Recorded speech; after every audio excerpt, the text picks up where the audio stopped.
Hi, everybody. Hello, and welcome to the Creating Comics panel. My name is Tyler Mann, otherwise known as the Fursuiter Marshmallow Ma. Today, I'll be giving you some advice, tips, and answering your questions about creating comics for the web, print, or just for yourselves, if you're like George Lucas, making personal films. If you're just interested or even doing comics already, I hope this panel contains some useful information for you. The first half will be a little prepared presentation, and the second half, or however much time you have at the end, will be a Q&A. So you can post your questions into the Discord in the hashtag livestream chat. So you can start dropping those now if you'd like, or just say hello. If you are a person who makes comics already, just post that, you're a creator, how long you've been working on it. If you're just a reader and you just want to learn about comics, that's cool too. Let me know that. Or if you're just getting started and you have questions, again, totally this is the place to post it.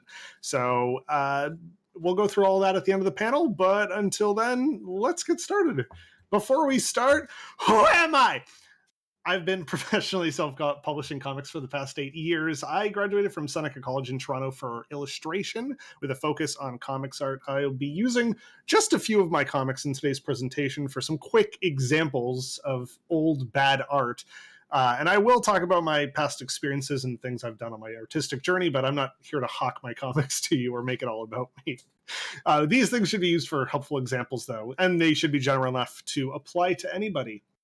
So let's just get started with the first thing I think everybody should know, which is that everyone's artistic journey is different. Over the years, I have gotten to know a lot of creators or illustrators, cartoonists, comic artists, and the important thing is that everyone's journey is different. Not everybody is trying to publish a book, and not everybody wants to do a Kickstarter. Not everyone needs to take commissions. Everybody has their own goals in mind, and it's important to say this now at the beginning, which is because almost every artist experiences moments of jealousy or imposter syndrome, where you see someone else has a ton of followers, or your stream doesn't have a lot of viewers, or maybe someone gets more retweets than you. I definitely have this a lot of the time. The main thing is to remember is that you are on your own journey to celebrate your own successes. So, first experience with comics. Everyone probably has their own memories of reading comics. For me, it was the Sunday comics in the Toronto Sun newspaper. Garfield, Beetle Bailey, Hagar, Kathy, all of those which are known as syndicated comics. An artist makes an agreement with a newspaper, or an artist has an agent who makes an agreement with the newspaper, and then they publish their comic every week or sometimes every day. Syndicated comics are still a thing. However, many of those creators have made the digital move to posting on their own websites, and of course, collecting all of those into printed books, which have been done for a while. You can usually find them in the comics or humor section of bookstores. Another memory of comics that I'm sure most people have is finding manga, these super long format storytelling, Japanese comics. They're so drastically different than newspaper comics, but they are much closer in storytelling to the big boys, or the big folks, Marvel, DC, Dark Horse, Boom, all of these big comic industry publishers that publish smaller one-issue comics. Those are floppies, those 20 to 30 page comics, and then publishing them into bigger softcover or hardcover trades, as they're called. Now we have more indie publishers like Oni Press or Boom Northwest, Iron Circus, Top Shelf, all of these, Toronto Quarterly. These are people who primarily, they start comics on the web, or webcomics are finding success by being picked up or distributed through these bookstores. But here's the thing. Anybody can distribute their own comics. And everybody, they're finding more success in that field. If you take a look at, Hamish Steele's Dead India started as a webcomic, and then they self-published it, sold it through their website.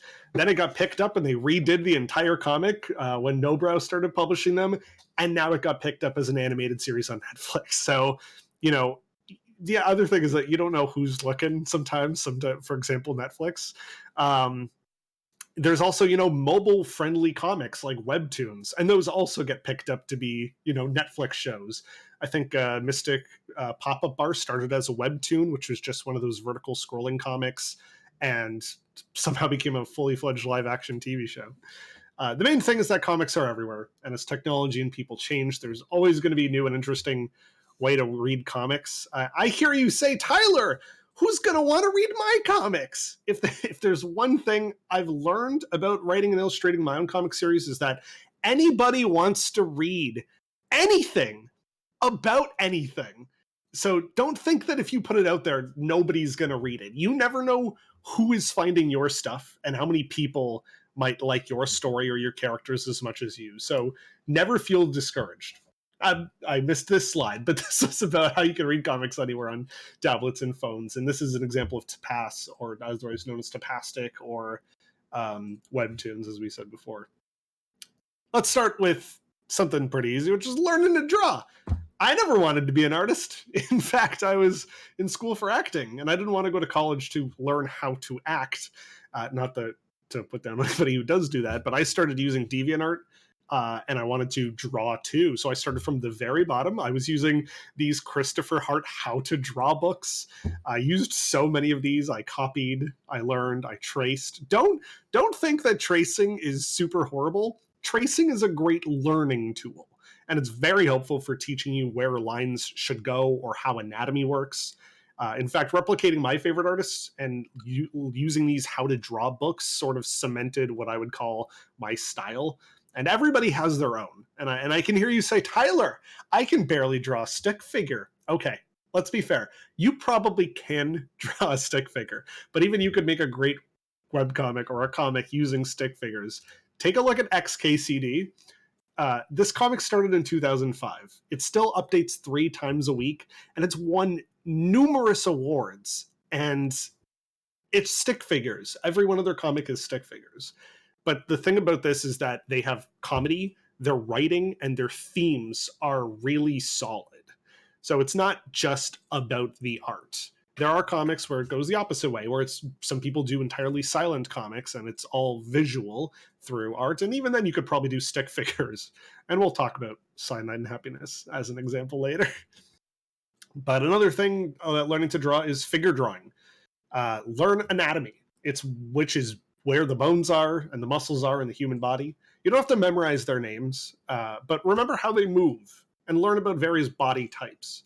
Even if you're drawing cartoons or stick figures, these are valuable skills, especially if you want to up your game in terms of art quality. They probably don't happen now, but many schools and community centers used to and probably will offer figure drawing classes or walk-ins, which is what's down there at the bottom right. Yes, there's a naked person posing there for you, but you learn a lot about how real bodies move and look. So if you can get past, I'm looking at a naked person and I'm drawing them, it's a really valuable tool. And there are books like an atlas of anatomy for artists. It's just a lot of images, a lot of stuff you can trace and learn from. Of course, if you don't feel comfortable drawing, you can always hire an artist. Many comic artists work off of commissions, in that you pay them for drawing what you write or specify to them. If you look up websites and you search up open for commissions or hashtag open for commissions on Twitter, if you want, you can form some kind of partnership long-term with these people. Just be sure that you drop a proper contract so you both have an agreement about what you're going to be doing. And they often have price sheets for how much it costs to do a comic page. But if you're going to agree to do a long-term kind of partnership, you can always sort of negotiate of okay, well, if I'm paying you for 40 comic pages, it's going to be a long-term thing. But anyways, if you are going to be drawing yourself, I'm going to recommend the best JPEG image that ever exists. Wally Wood's 22 panels that always work. Google search this and print it out and keep it handy. Anytime you aren't sure what readers should be seeing or what you're drawing, these are 22 panels that always work. For those of you who don't know, panels are those little windows into your story or your joke. You're like the movie director. You need to be pointing the camera where it works best or to get the joke on screen. So make sure it's easy to follow and understand and looks great. Stuff like flow between panels is a much bigger discussion, but this is just such a good resource. I have it literally right here taped to my computer because I look at this all the time. Somebody in chat says Wally Wood is a god. He is. This is fantastic. So always use this. Let's speak about writing a little bit. The best place to get started is, I would say, to study the greats. Read award-winning comics like XKCD, and you can identify their structure. Many comics and artists even share their scripts online like this, where they type out what's going to go down on a panel. So you could take a look at those. And you could see their process. Watch, what if you're doing a gag comic or a comedy comic, watch good short form sketch comedy. SNL is usually hit or miss, but it has a lot of good examples of short, sometimes really fantastic comedy. 22 Minutes is a Canadian example. They do amazing sketches, especially Canadian themed. Although I know we have a lot of people watching who are all over the world. Read short form comics like XKCD or Side Night and Happiness. Again, that's another comic that uses stick figures and uses 3 sentences to tell a joke. And if there's a movie you really enjoy, see if the script is online for free. Study how that was written. One of my favorite movies is WALL-E, just because it's such a visually gag-based movie. When they do comedy, WALL-E's pretty silent character, and there's not too much dialogue. So it's really interesting to look at the script for WALL-E and see how they laid it out and how they laid out jokes before going into storyboarding. Now, I talked before about how I'm going to show you one of my comics as an example, as a bad example. So your first comic. Oh God. Oh, it's so terrible. It's so bad. The paneling is terrible. It's horribly inked. The backgrounds are made in Roller Coaster Tycoon 3 and then had a cutout filter applied on Photoshop. So my first comic was a weird mess. Those are literally the first 3 pages. I didn't pre-write out anything. I didn't do thumbnails, which are tiny little roughs of the page that you just sort of sketch out so you can get an idea of where things are placed. I would say to do thumbnails for 1 page of a comic about 2 to 3 times. Redo it because you can always find new things to do in that page or make it work a little bit better. Get your joke down more cohesively. I then forced myself to draw it traditionally and then using a mouse ink it digitally. I was clicking little points between because I didn't have a tablet, and at the time that was the best thing that I could use. That was a huge mistake because it took so long, and I had no idea where the story was going. I posted almost exclusively to Tumblr, and then I made little preview images to post on social media so I could get people to go to my website because I wanted revenue off of the clicks. I think it was called like Wonder Ads or something. You put a little box on your page and people would bid on space based on the number of views you got on your website, which is how it used to work when you are doing webcomics. Now everything has changed. But yeah, a lot of the time right now, people will say that they found me originally through my first comic and want to know how it ended because I did end it. My first comic sucked, and yours might too, probably.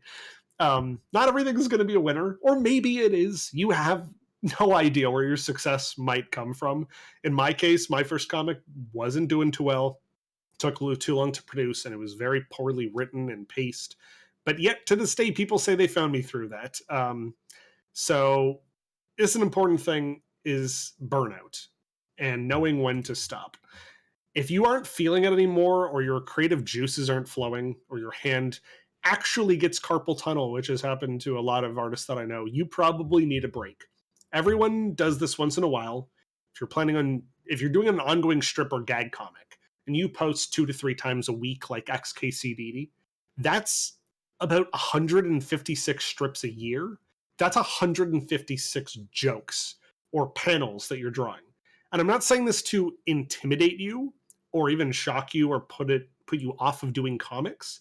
I'm just saying that in the end, your comics are your investment. Whether you're doing it professionally with the intent to print or just for fun because you enjoy it, you need to take a break. Burnout can lead to a lot of issues, including physical stress to your body. So hiatuses and downtime are okay. You're not going to lose readers or followers if you aren't producing content that they read for free for a short period of time. No one's going to go, oh, they haven't posted in a week, I'm going to unfollow. That really doesn't happen. And if it does, it's like, who is even that person if they're not like, if they're like, oh, I don't want to read this if they're not doing it every single day. If and when you come back to doing that comic, people are going to be even more excited that you are back. And every time I come back from posting a comic after like a month, people are like, oh, you're back. I'm like, I haven't been gone. I've just been working on stuff. So let's talk about a little bit of a different topic, which is finding success. There's an awesome piece of artwork from Stephen McCraney, who made a book called Brick by Brick, which is a very helpful book in just finding your artistic journey. Everyone is on their own artistic journeys, and that means we will all have our own end goals. including you, when you start, you're unsure how to like format anything or unsure what colors to use or what characters. Think of a big goal. Like, I would be satisfied if many years from now I could be doing this or I will have done this. And then just think of slightly smaller goals that can get you there, little steps that lead up to that main goal. So don't worry if someone is printing a book or just trying to even hit 100 followers on Twitter. Everybody has their own goals, and it's something you can think about when you get started or even when you're in the middle of making comics now. I had said before, you never know who's seeing your stuff.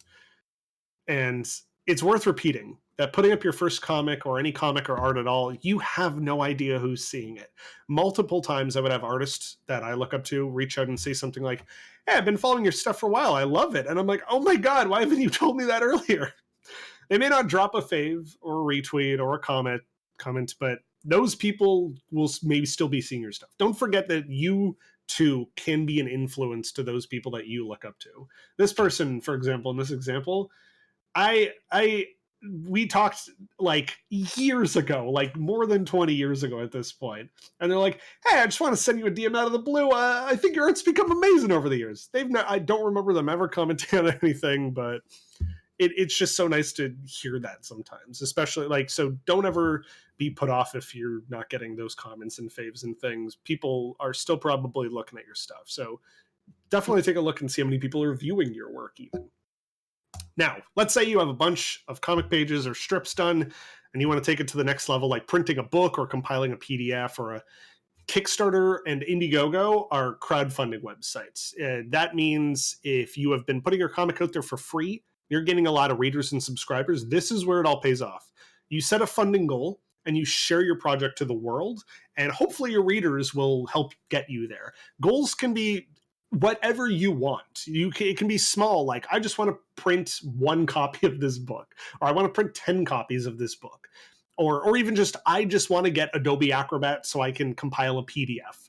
With Kickstarter and Indiegogo, you have two options to let people help you raise your funds to make them successful. Kickstarter is, as it says here, all or nothing. Your project will only be funded if it reaches its goal by a certain date. So it's good to have a small goal, because then if you make it, you can always add extra goals later. Be like, okay, hey, I made $500 to print 10 copies. Now, if we make 1,000, I can print, 50 copies. You can make more book copies available, or you can say the paper quality in the books that I print will be better. On the other hand, Indiegogo, as it says here, this campaign will receive all funds raised, even if it does not reach its funding goal. It's not all or nothing. You can take whatever funding you get in whatever period of days with flexible funding or flexible goals. This is good if you want to make something regardless of how much money people raise for you, but that means you should still be able to deliver something.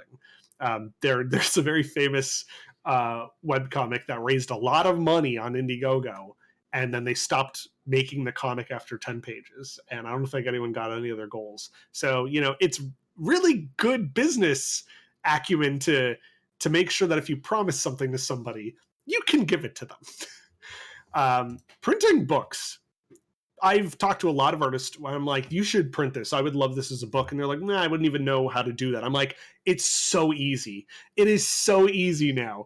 There are websites, and I've listed them below. There's websites like Blurb, which is a Canadian website, but it also has printing houses in the States. They have tons of print shops around the world, and they can print you one copy of your book on demand, or they can print you 100 copies. They also offer distribution options for free. If you want to have your books on websites like Amazon or Indigo, Barnes and Noble, or more, it's called a global retail network. They just submit the book there. Indigo goes, oh, a new book. Yeah, we'll just throw it up on our website. So you could very, very easily make a book, put it into a PDF, and then send it out to Blurb, and then they will send it out to all these websites. And then you can go, hey, you want to see my stuff? Amazon, Barnes and Noble, Indiegogo. It's literally everywhere. So you can only make a couple of dollars per book purchased this way, which means like it's going to take like $20 to print your comic. So the publisher or the print place, which is like Indigo, for example, Indigo is paying $20. to get this book sent to them. But they're also getting like a huge discount because they are a retailer.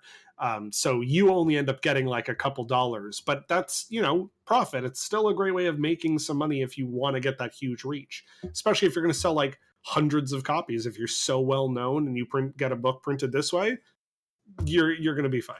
But it's a great way to extend your reach through those big sites. There are also offset printers, they don't send it out to that many places, but they can do large quantities of books for very cheap. So if you're doing Indiegogo or Kickstarter and you're like 100 copies will cost me $500, $5 a book is what that comes to. So, just raise that money, charge people $30 for the book if that's what your book is worth, and you're gonna be fine again.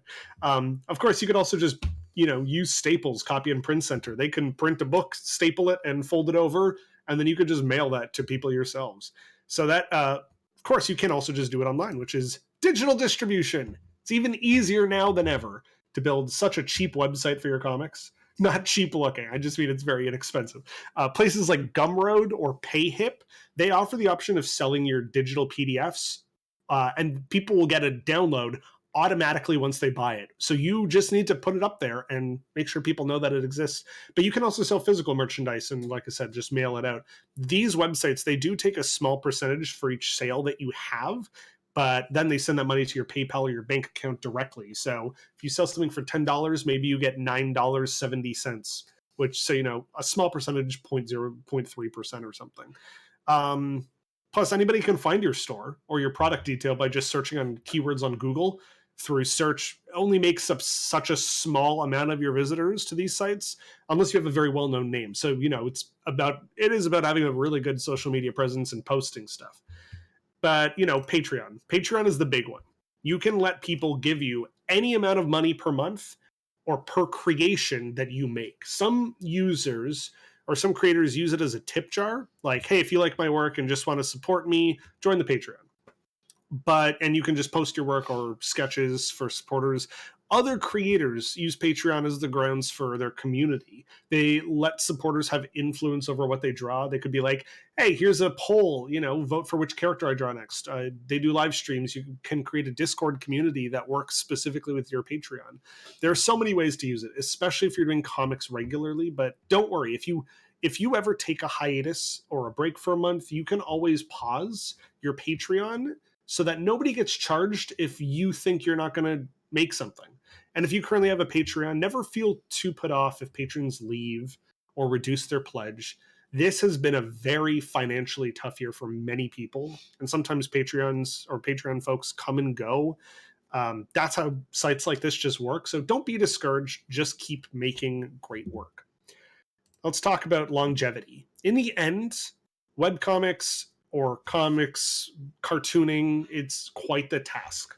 It takes people years to build their audiences or learn and grow as artists. But, as we've shown, people who are telling truly amazing stories are seeing that time and energy pay off in incredible ways. As with anything creative, you don't really have anything to lose by trying something for the first time.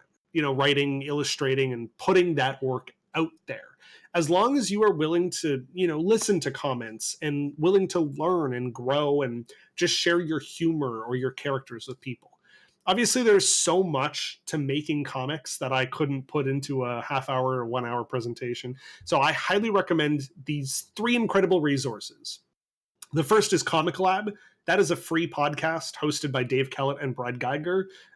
2 huge names in cartooning and comics. They've been doing it for more than 20 years at this point. They also have Patreon and Discord, and their Comic Lab Discord is full of hundreds of other comic artists who are probably in the same boat as you. They want to learn, they want to grow, they want to share their feedback with each other. So you could post stuff and be like, can anyone just take like 2 minutes to red line or like sketch over how I could do this better? There's also the books, the Webcomics Handbook and How to Make Webcomics, which may feature some slightly outdated information, like about using Kickstarter and Patreon, because those websites have changed. But that book is a great resource about just paneling and how to lay stuff out, and the difference between publishing in print and versus digital. And then there's the website webcomics.com. They have a lot of free articles every Friday about creating comics and how things have changed and new things that are changing. Like, for example, how Tapas and Webtoon have become such a big name. That didn't happen for 10 years ago. So the details on running it as a business, all that's on there. Those are free posts. There's also paid posts that you can read by getting a subscription every month, kind of like a Patreon. But yeah, that's fantastic. I would highly recommend these resources. I wish I had a school just taught by these guys. They are fantastic. And now the panel is not over yet. Please head to the Furnal Equinox Discord on the main stage, #livestream chat channel, and post any questions you have about creating comics. I will do my best to answer. But if you're heading out now, thank you so much for watching. I am now going to scroll back through everything that people have posted and just read through it and take a look really quick. I had said I was showing my bad art. Wolfcat said, it's not bad art, you're just growing. Exactly. That's exactly what I said. I'm just trying to get back into drawing comics, mostly autobiographical. Now that I don't have any animation software anymore, I've dusted off my character. I've been doing it back in the 2000s, and now I'm wondering if it had its merits. Go for it. The more you sit and think, is this a good idea? Should I do this? The more time you're not doing it. Just go for it and try doing it. If this is a character that you haven't used since the 2000s, just rough sketch them again. See how they would look now. Try out one comic and just see how it looks and feels. Even so, I'd say even take that one comic that you made and then draw it again and see how it looks, because your first comic is always going to be the worst looking one. And I've seen people go back and redraw the first page of their comic multiple times to match up with their art style now. It's not really worth it. I would just say to keep going, unless you're like, Hamish Steele, you're like, I'm going to redo my entire comic from scratch now. Hello, I'm a webcomic creator. Hello, thank you for watching. Some people sharing great art. I've drawn one short comic, still think I'm only getting started. I'm mostly wondering about the process, since I seem to be stuck in storyboarding for my next one, and how to build confidence in storytelling, since that was a big hurdle for me at the start. I would recommend just, if it's about the storytelling, think about what the end goal is. What is the last scene of your story? And then just lay out the little bits in the middle. Animation is about drawing panel 1 and panel 30, and then doing panel 15, and then doing panel 7, like all those little in-between areas. So if your thing is about storyboarding the story, I would focus on just making sure you know what the story is going to be for each, for the entirety of the thing. What is the entire plot? Then what's the plot of each chapter? And then how are you going to break those down into pages? And then you can start by doing the storyboarding for each page, and then moving things around if you need to, like, oh, maybe I need an extra page just for this panel. Go ahead and try that. Start by doing the roughs, but again, like I said, if you want to, there's nothing really wrong with drawing it one page at a time, as long as you know where things are going.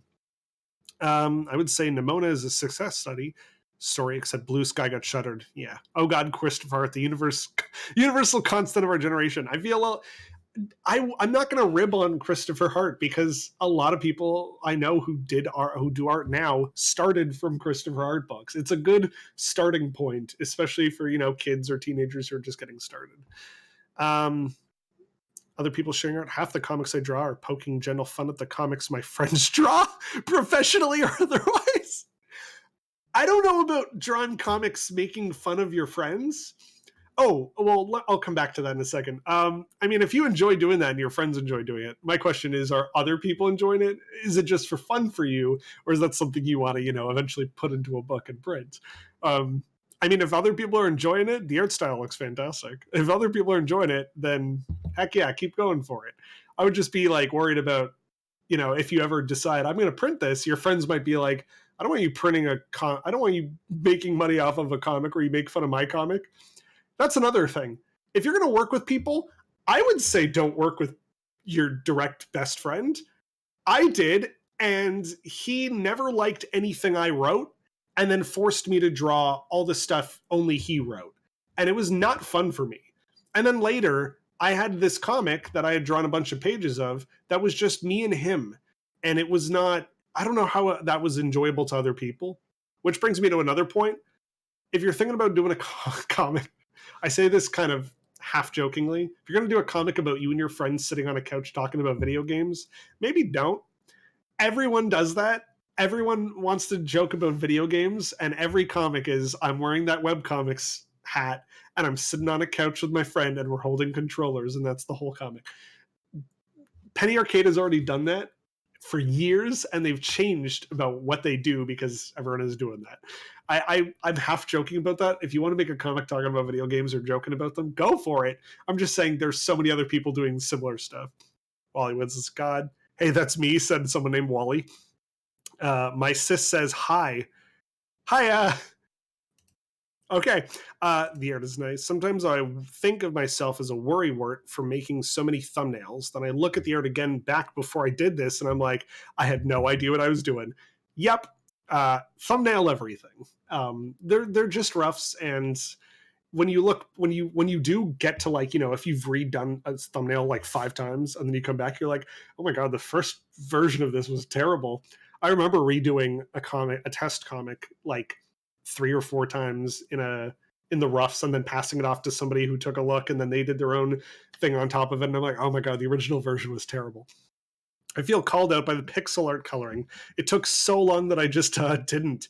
Yeah, people who do pixel art, I have such a strong appreciation for, because that is a lot of work. I have a friend who does sprites and pixel art comics, and yeah, that is a lot of work.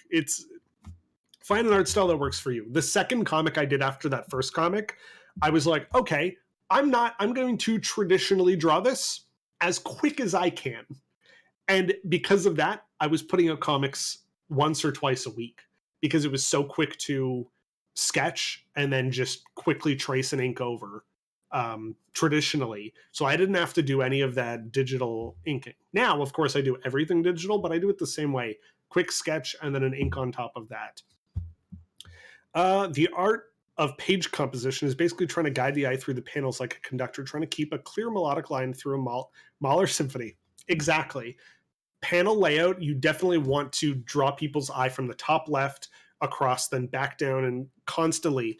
I've seen comic panels where it's not clear where the next panel is, and that is very difficult. So it's flow of your comic panels is also a big thing that you should probably be looking into. Like, show it to somebody and be like, hey, please label panel 1, 2, 3, 4 in the order. And the same goes for word balloons.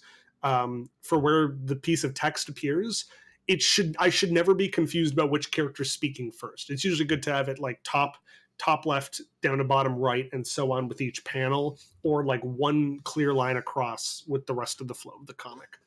My own comic did in fact suck. Mine did too. It's just something you learn about. My first original comic was 76 pages long at age 12. That's impressive. And I would even say, if you're curious and you want to have a little bit of fun, try redrawing it and be like, here's what I looked like at age 12. Here's what it looks like now. I have fibro. Every line I draw is clear, and I still thumbnail. Yeah, there's nothing wrong with thumbnailing. That's the problem I had with that old comic. I would just make up what I was doing as I went along, which means my final panel might have been like this big, because I didn't plan out where the panels were going to go. Mine makes it hard to make. What was this about? I think 5 years. Oh, that was about the other previous panel. My apologies. Did I completely lose where I was? Yes. My apologies. I'm doing my best to scroll back up through everything. When I used to animate, I would throw my entire body into it and go through the motion. Now I can't. Yes. I have a comic here. If I can find it pretty quickly, I can offhand. Yuko Oda is an artist who they did a webcomic every day. And this book is about how they got carpal tunnel syndrome and needed to wear a brace. And they needed to learn how to draw with their left hand. And so this book is pretty much going through just trying to do a quick sketch a day type comic to trying to paint digitally. And you sort of watch their entire journey, and also how it felt, the pain in their hand. So that's another thing. Yes, please take a break. Don't let your muscles get sore. Don't hunch over like I'm literally doing right now. Focus on your posture and try not to like be hunched down with your head down like that drawing. There's plenty of exercises on YouTube that you could take a look at. That's just like having better posture at your desk, or even stretches you should be doing to flex your back, your lower back muscles and your arms, so you're not just so. I went like that, and I just heard my tendon like go like. So yeah, I often get very sore from exercise, but I found supplements. I'm too fatigued to do much. My brain fog is terrible. Yeah. That's about the previous panel, but also, yeah, just take care of your bodies, people. One of my friends did. Will this panel be up on YouTube later? My fiance isn't attending this con, but I think this would be really useful for him since he's making comics. Yes, I believe everybody, every panel and everything that's happening here is being recorded by the fantastic tech team. By the way, please give a shout out to the tech team.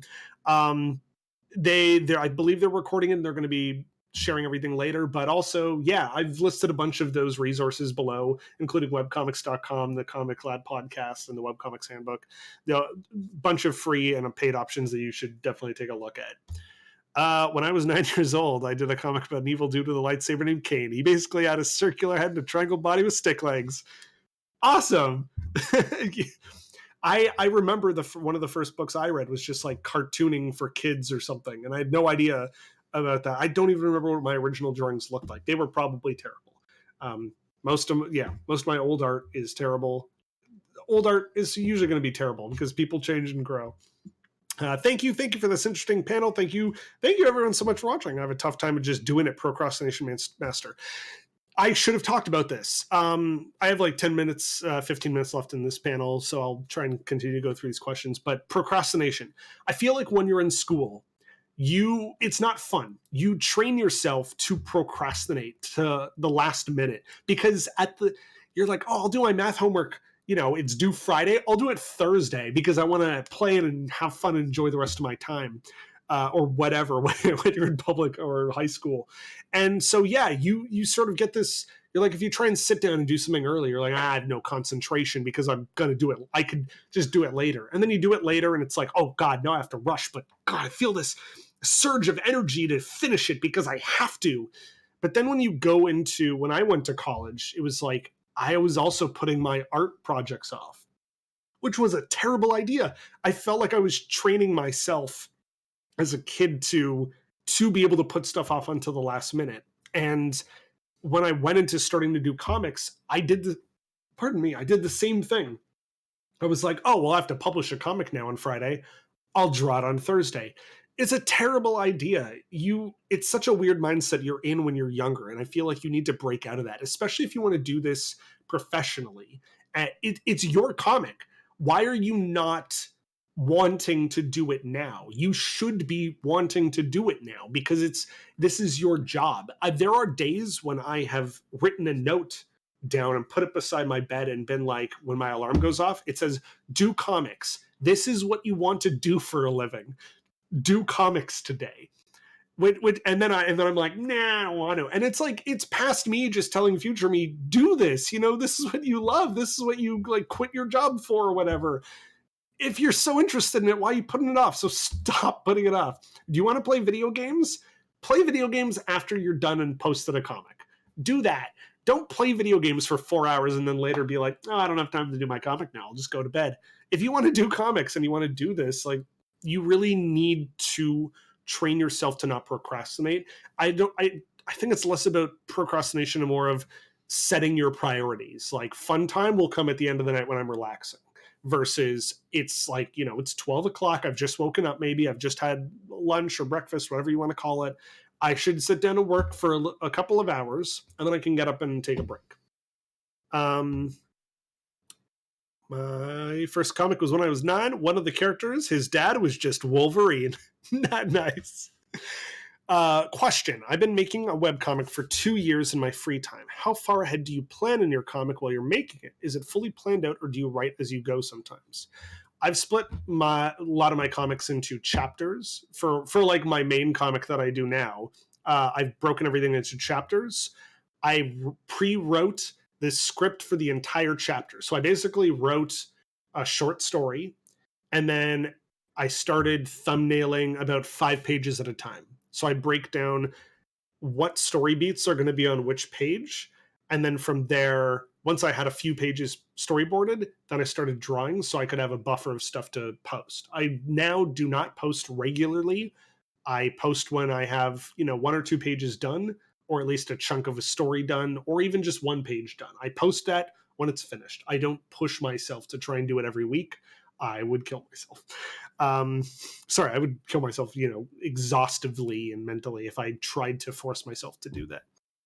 So, yeah, how far ahead do you plan your comic? I just go chapter by chapter, but like I said before, I know exactly where this comic is going to end. These are just the incremental chapters that are telling the longer story. But if you're doing a gag comic, I mean, if you think of a joke, write it down, and then later you can be like, okay, I'm going to write 5 gag comics at once or something like that.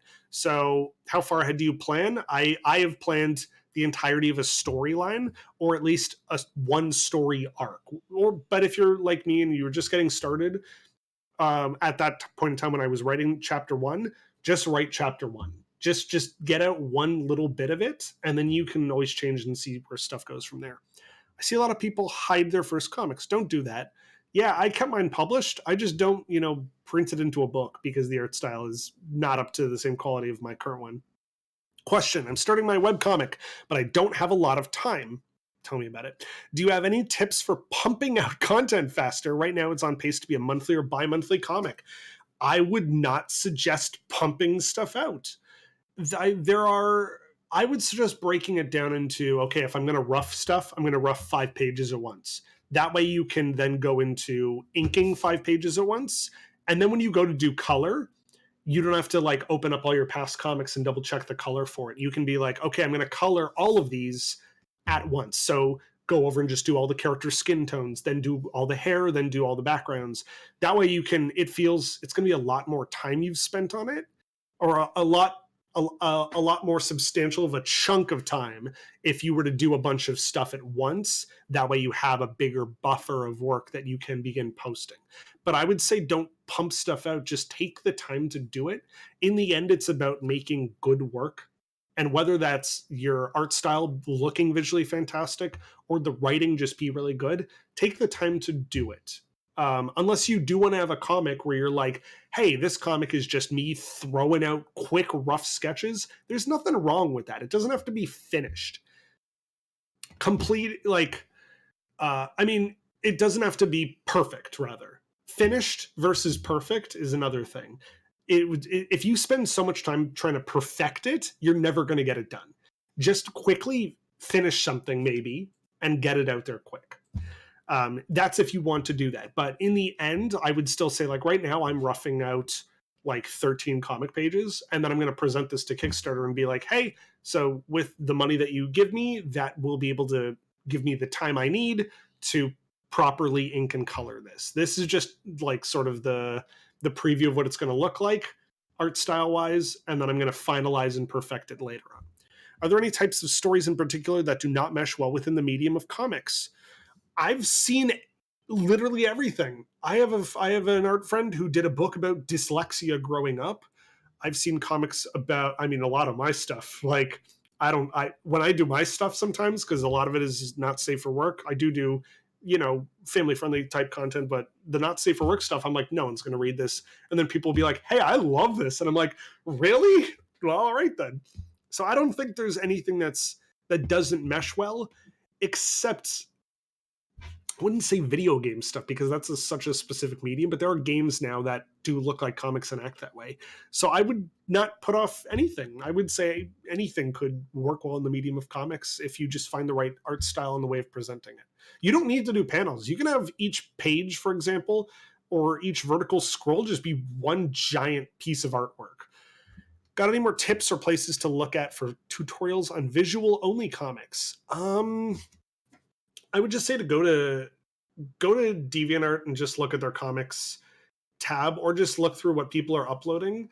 There aren't too many silent comics that are just all visual based, but you can definitely find good examples by Googling anything. I can't think of anything off the top of my head. I'm sorry, Shasta. But if anyone does have any examples, feel free to post. I've had multiple comics ideas fall through because of lack of motivation once that inspiration high drops off. I love the projects, but they end up being put to the side after a few days or so. And that is perfectly normal, Gremlin. I have certainly gone through that where I'm like, oh my God, I'm so excited to do this. And then I do a few pages and I'm like, not feeling it right now. And that is fine. as I would say, as long as you haven't fully made a commitment to doing this every day or post or making 100 pages of it, it's perfectly fine if you were to work on something and then be like, I'm not feeling this. No one's going to be like, do it. Like, no reader is going to force you to. There might be some people who are like that, actually, but there'll be few and far between. I want to move on to learn. I've only got a few more minutes before they prep the next panel, so I'm just going to see how quickly I can get through these because there's a lot of people. I want to move on to longer form and physical comics, but can't seem to get much traction on the short strips I've got now. Any advice on the social media aspect of webcomics and getting your comic out and seen? Yes, I didn't put this in the presentation because it would have been too long, but post everywhere. As I said before, back in the day, it was about getting people to click to your website. It's no longer about that. Right now, the best thing for you to do is get as many people as possible to see it. And then those people, those readers that are reading for free on, if you post on Facebook, Twitter, Instagram, for Affinity, DeviantArt, Ecas, wherever you post your artwork, you want to then get those people to like your comic and see it in full, not having it. The minute they have to click a button to go to another website, you've lost somebody. It's like a newspaper. You want everything to be on the front page, even above the fold when a newspaper's folded up on the shelf. You want all the important information to be right above the fold there. So you don't want to make a preview and have someone click on it, unless it's Patreon, unless you're teasing something that's Patreon exclusive and you do want people to go to Patreon. If they're put off by clicking that and going to check out your stuff, they're probably not the kind of people who want to pay for that work. So don't just let them see your free stuff. You want to put it out on as many places as possible. And I would suggest a free app called Posty Burb. I will post the link to that in the chat. Posty Burb, you use special credentials to sign into all your various websites. It's all perfectly secure with encryption and everything. You post all that stuff, or you set it up. You make one detailed post, and then it auto posts to those 12 websites. So you don't need to go to every website or gallery and post it. It can post to everything. Same thing with later.com. Later.com is a website that lets you schedule images that can be automatically posted to Facebook, Twitter, Instagram, and Pinterest, I think. There's a few other options there, but I think you get like 30 posts a month, so that way you can post one thing every day. It's a good way to schedule all that out. I've lost where I was in related to social media. And I'm just going to take one more question that I see. Oh, God, someone's showing that. Okay, here's a good one. Now that I'm doing TF comics, transformation comics for clients, I've started working with much more detailed scripts. It's interesting trying to work with them. I'm not 100% faithful, though. This second panel's dialogue was written for the third panel. I thought this worked better. He was okay, but how do your writers react when you do this? If you're working with someone who's written a comic, I would suggest talking to them before you actually do make any changes. Obviously, like, it'll be up to you, the artist who's like visually putting things together. A writer may not have the mindset of how stuff's going to be laid out on a page. So if you were to rearrange stuff, I would just double check before you even go further. If you're working with somebody or you're being commissioned to do something, I would always suggest updating them at every process, even if it's just, hey, I sketched out another panel. Do you want to take a look and approve this? But also be sure to add into like your contract or your like commission info when you do it. Like, hey, I will send you one sketch and you need to tell me if anything changes before I do the final. Or you can say, I will update you 4 times in total. After that, it'll cost money if you want any changes. So if you're working with somebody about that, just make sure they know that you're making changes, because they probably don't want to see a final thing. And it's like, I didn't want this. You want somebody to like the work that you're doing for them. Anyways, that was my last question. I am going to see if I can go and reply back to everything else in the live stream chat. But thank you so much for watching. I know there's a ton of people watching from all over the world because we can't actually be at Furnal Equinox. So thank you to everybody who's watching from wherever you are. I hope this gave you some idea of, what it's like creating comics for the web, for print, for whatever. I will be in the chat answering some of your questions, but we have some great stuff coming up next, which I believe is, what is the next thing happening? I don't have the lineup directly in front of me. I'm waiting for it to say. There's going to be an Overwatch Let's Play, so watch that and check that out. Again, please give it up to the tech team, who are fantastic and making sure everything looks great on this live stream. I will also just go watch the Masquerade. Might be in it. So thank you so much for watching. I hope you enjoyed. Be sure to check out those links. I will also share them all later, and enjoy the rest of the con. Goodbye, everybody.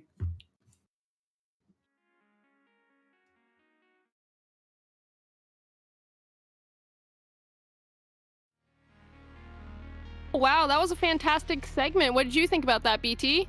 Oh man, it was an amazing segment. Like I said, the panels that people are putting together are great. And you know what? The cool thing about this VR experience is like everyone is coming together, and it's like a big community, and you're meeting all your friends, and you're just hanging out, kind of like what we're doing now. On a train. On a train on ferrets. Like, I mean, there's nothing. Anything is possible in VR. Anything is possible here in VR. I mean, like, who knew that ferrets powered trains? Like, that's the best thing ever. I didn't know about that. Yeah, just a whole stack of ferrets is what's powering the TTC. Didn't know that. Exactly, and you know what? I think Toronto's onto something here. I think this is going to be a big tourist attraction. It's probably going to bump up efficiency a lot too. I don't know. What do you think? I don't know. I think ferrets are going to be way better infrastructure than what the TTC currently has. So I'm just really happy that we've started moving in the right direction. So, hey, did you hear about a charity? Yes, I heard that, like, plenty of stuff. We are increasing our charity number. Do you know what number we're at? I don't know. Oh, I believe we're sitting at $16,367 that have been raised so far. What? No, wow, I know. You guys really are killing it over here, like, with the donations. My gosh. Like, that is a phenomenal total, and all raised by the attendees of this event. So thank you very, very much. Thank you guys so much from the bottom of our hearts. Both Hobbitry as well as people, the staff here at Furnal Equinox are incredibly thankful for your generous donations. We couldn't have reached this number without you, but hopefully we can maybe hit 17,000 by the end of the night. Oh, that'd be great. And I know Hobbitry will be very, very appreciative for everything that we've done for them. All the attendees, thank you very much for this. So what's coming up next? Well, 6 o'clock is rolling around, and I believe we have an Overwatch panel by Avalanche coming up. Oh, phenomenal. I love that game. Oh, it's a fun game, and I can't wait to see the gameplay footage. Oh, and I'm just hearing now that there is a Q&A for the recent panel that just ended, the Creating Comics in the Discord chat. So definitely put your questions there, and they'll be definitely answered. And don't forget, I'm going to be signing off for the night, so thank you very much for being with me. And Cloudy and Igley will be taking over, so thank you very much for having me here.